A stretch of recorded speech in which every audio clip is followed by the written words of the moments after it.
Com suas histórias de amor, os romances românticos criam um público leitor fiel. Em meio a encontros e desencontros dos protagonistas, os leitores são incorporados ao texto e se divertem com os retratos animados de seus valores e costumes. Este capítulo conta como o romance saiu das páginas dos jornais para povoar a imaginação da corte brasileira no início do século XIX. A aquarela de Taunay representa um cenário urbano, mais especificamente, uma movimentada rua de uma cidade. Nela, há homens bem vestidos, provavelmente a aristocracia, homens que aparecem fardados, que são os soldados, e negros, que provavelmente seriam os escravos.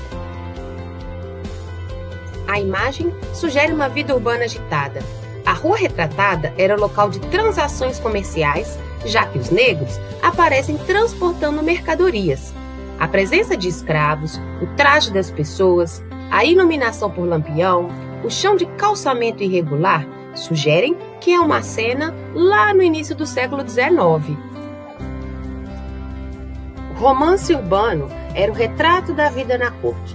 Na década de 1830, os moradores da capital do Império liam romances estrangeiros traduzidos e publicados em jornais na forma de folhetins. Tinham como característica serem melodramáticos com finais felizes, amor idealizado, elementos nacionais como a vida na corte e costume dos burgueses. O romance urbano ou de costume ilustra as paixões, interesses e comportamentos de uma classe social específica de uma determinada época. A estrutura típica desse romance apresenta um herói e uma heroína que se apaixonam um pelo outro e precisam superar obstáculos para viverem felizes para sempre. A representação dos costumes da elite brasileira definiu o projeto literário do romance urbano. As dezenas de títulos escritos por autores da época adotarão o mesmo pano de fundo: Rio de Janeiro, capital do Império, para as histórias de amor que farão o deleite das moças da corte. Devido às elevadas taxas de analfabetismo da população brasileira, não era de se admirar, portanto, que os leitores dos folhetins românticos fossem membros da elite, profissionais liberais da corte ou das províncias, moças e moços que desejavam seguir o exemplo das elites europeias.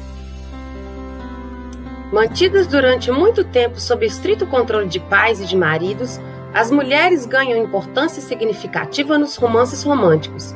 É geralmente a elas que o narrador se dirige, com quem dialoga e a quem pretende comover com as histórias que conta. O romance urbano cumpria duas funções sociais: da representação literária à elite brasileira, com personagens à sua imagem e semelhança, e divulgação de valores importantes para uma sociedade em formação, onde as moças aprendiam como agir em sociedade.